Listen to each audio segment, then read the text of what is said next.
Are hero Narne Nitin గారిని మాట్లాడవలసిందిగా request చేస్తున్నాం. అండ్ మాకు ఒక క్వశ్చన్ ఉంది. మీ బ్యాక్ ఎండ్ నుంచి తెలిసింది ఈ పాట ఇంతకుముందు 'సూఫియానా' సాంగ్‌లో చాలా ఈజీగా చెట్లు ఎక్కేసారంట. ఏంటి ఎక్స్‌పీరియన్స్ ఉందా? ఎక్స్‌పీరియన్స్ ఏం లేదండి. చాలా కష్టపడి పైకెక్కాను. ఆ రోజు నాకు ఇంకా గుర్తు గూడా ఆల్మోస్ట్ ఒక 3, 4 అవర్స్ దానిపైన అలా ఉంచేశారు. దెబ్బకి కొన్ని రోజులు బన్నీ గారిలాగా సార్ నేను గూడా ఇలా పుష్పలాగా ఇలా నడిచాను సార్. సో, అది కష్టమైందే అండి. అదేమో అంత ఈజీగా ఏమి ఎక్కలేదు నేను.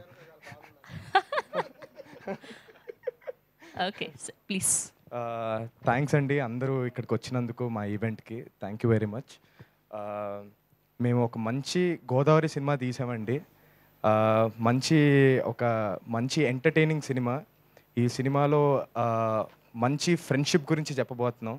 ప్రతి ఒక్కళ్ళు పిల్లల దగ్గర నుంచి పెద్దల దాకా అందరూ ఎంజాయ్ చేసే సినిమా అవ్వబోతుంది ఇది. అందరికీ థ్యాంక్స్ చెప్పుకోవాలి. అంజు గారికి థ్యాంక్స్ చెప్పుకోవాలి.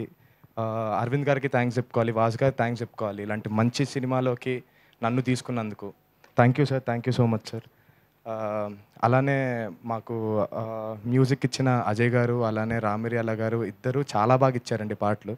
తప్పకుండా వినకపోయి ఉంటే తప్పకుండా వినండి. చాలా బాగుంటుంది. మీ అందరికి నచ్చుతుంది.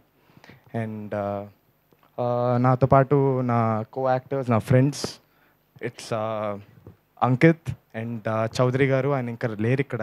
ఆయన ఏదో షూట్ అని చెప్పి వెళ్ళారు. ఆయన ఉంటే చాలా అదే ఆ వీడియో చూసి అరెస్ట్ అయ్యారు అనుకుంటారేమో. ఆయన షూట్లో ఉన్నారండి. సో వాళ్ళిద్దరు కూడా థ్యాంక్స్ చెప్పుకోవాలి. ఎందుకంటే మా ముగ్గురు మధ్య ప్రతి సీన్ పండింది అంటే వాళ్ళిద్దరు కూడా వాళ్ళ ఎఫర్ట్స్ ఉన్నాయి కాబట్టే. Thank you very much. Thank you అండి. అలానే మా టైటిల్ హాయ్ మేము ఫ్రెండ్స్ అండి. Thank you so much.